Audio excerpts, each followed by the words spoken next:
लीजिए, अगर आपको कम पड़ा कुछ सीटें तो क्या आप जेडीएस की मदद लेंगे? देखिए भैया, मैं जर्नलिस्ट नहीं हूं, मैं भारतीय जनता पार्टी का नेता हूं।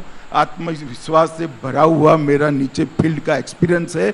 निश्चित रूप से भारतीय जनता पार्टी पूर्ण बहुमत के साथ चलती है, कोई इफ एंड बट्स का सवाल नहीं। का जो वोटर है, कर्नाटक का जो वोटर है, ये वोटर कम कस्टमर जैसा ज्यादा है। तुम्हें शर्म है? कुछ शर्म आया? यानी मुफ्त की इन रेवड़ियों ने बीजेपी की विचारधारा वाले चुनावी मॉडल को धराशायी कर दिया और कर्नाटक के ग्रामीण वोटर्स कांग्रेस के पक्ष में एकजुट हो गए। उन्होंने कहा, पहले हम अपनी जिंदगी सुधारेंगे, पहले हम अपने पेट की बात सुनेंगे, विचारधारा के बारे में बाद में बात करेंगे।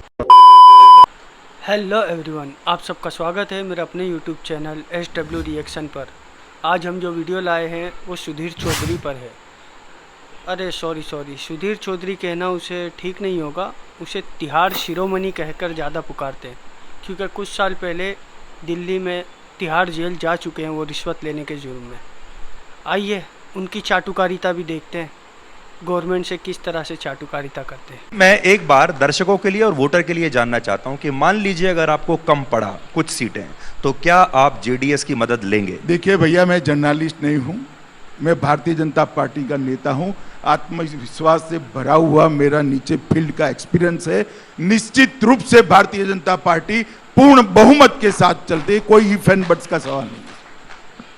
तो आप ये कह रहे हैं कि इस बार कर्नाटक में हंग असेंबली का कोई चांस नहीं? कोई सवाल नहीं। द केरला स्टोरी के बाद आज हम आपको द कर्नाटका स्टोरी दिखाएंगे, जिसमें बुर्का भी है यानी हिजाब भी है, बजरंगबली भी है, आरक्षण भी है और राजनीति के कसमे वादे भी है।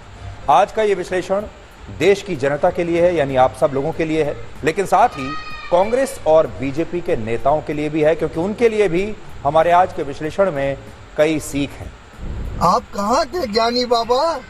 प्रधानमंत्री नरेंद्र मोदी, जो भारत के सबसे लोकप्रिय नेता हैं, दुनिया के सबसे लोकप्रिय नेताओं में से एक हैं, भारत में राजनीति के सबसे बड़े ब्रांड हैं, जिन्हें जननायक माना जाता है, जिनकी पार्टी दुनिया की सबसे बड़ी पार्टी मानी जाती है, लोकतंत्र में दुनिया के सबसे लोकप्रिय नेता की पार्टी भी कमजोर टीम के परफॉर्मेंस की वजह से कर्नाटक के विधानसभा चुनाव में हार जाती है। क्या कहना क्या चाह रहे हैं भैया आप?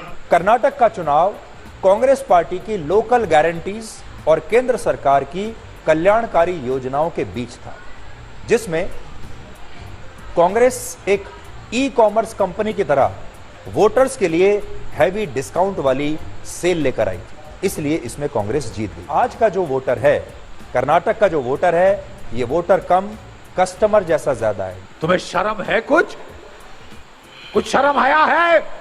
पिछली बार बीजेपी को 1,32,00,000 वोट मिले थे, लेकिन इस बार बीजेपी को 1,40,00,000 से ज्यादा वोट मिले। इसका क्या मतलब है? मतलब यह है कि जिन लोगों ने उसे पिछली बार वोट दिया, उन लोगों का वोट उसे इस बार भी मिला और पिछली बार के मुकाबले 8 लाख वोट बीजेपी को ज्यादा मिले। इसका मतलब यह हुआ कि ये लोग तो बीजेपी के साथ थे और सही मायनों में बीजेपी के वोट बढ़े भी हैं, लेकिन यहां जेडीएस के प्रदर्शन ने बीजेपी को कमजोर कर दिया। ये कुछ भी है? क्या बोल रहा है ये? पूरे कर्नाटक में ही मुसलमानों ने कांग्रेस पार्टी के पक्ष में एकजुट होकर वोट डाला है और राज्य के जो हिंदू वोट थे वो अलग अलग जातियों और पार्टियों में बट गए। असल में इस बार जो ध्रुवीकरण किया है वो बीजेपी ने नहीं, कांग्रेस ने किया और उसने 15% वोट बैंक अपना शुरुआत में ही इकट्ठा कर लिया और ये 15% वोट बैंक था मुसलमान और ईसाइयों का, और जो बाकी का जो हिंदू था, वो हिंदू वोटर जो था वो अपने धर्म के आधार पर नहीं बल्कि जातियों के आधार पर बट गया अलग अलग हिस्सों में। कोई ओबीसी के नाम पर बटा, कोई एससी के नाम पर बटा, कोई एसटी के नाम पर बटा, कोई वोकालिगा के नाम पर बटा, कोई लिंगायत के नाम पर बटा, और उन्होंने सब जगह अलग अलग अपने वोट दे दिए। आदमी की शक्ल अच्छी ना हो ना तो भगवान कहता है बातें अच्छी करनी चाहिए। हिंदू वोटर तो नहीं जागा, लेकिन मुस्लिम वोटर जो है वो जरूर एकजुट हो गया। इससे आप ये समझ सकते हैं कि जिस कर्नाटक में 85% हिंदू आबादी है, उस राज्य में मुस्लिम और ईसाई धर्म के 15% वोटों की एकजुटता ने बीजेपी को हरा दिया। ऐसा मत करो मेरी जान, लाइफ में कुछ अच्छा करो यार।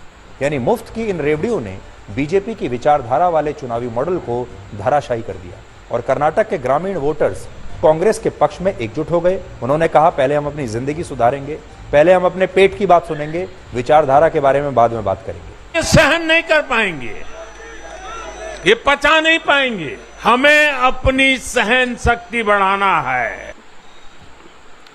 तो आप लोगों ने देखा, ये तिहाड़ शिरोमणि, जो बीजेपी को वोट दे वो वोटर्स, और जो बीजेपी को वोट ना दे वो सेल्समैन। ये हमारे तिहाड़ शिरोमणि हैं, जिनको सिर्फ और सिर्फ मोदी साहब ही दिखते और कोई नहीं दिखता। चलिए